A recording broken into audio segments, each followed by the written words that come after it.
What's your stance on school policing and the presence of armed officers in or around the public schools? You know, I think it is an indication of this broken status quo that we have many schools where they will have a school safety agent, but they will not have a nurse, they will not have a social worker in that same school. And we find that time and time and time and time again.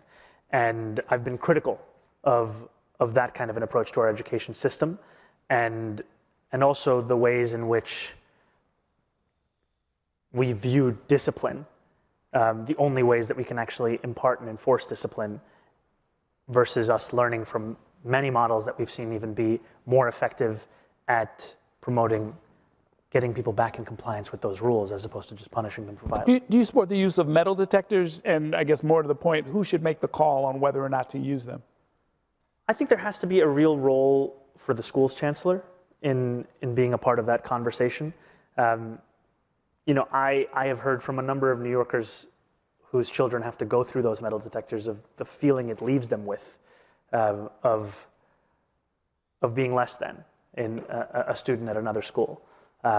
And I also know that this is not an easy and simple conversation and that there are real questions of safety, but I have a skepticism about whether this is the way in which we can actually create that safety. Is it through the application of metal detectors at a few schools across an entire system?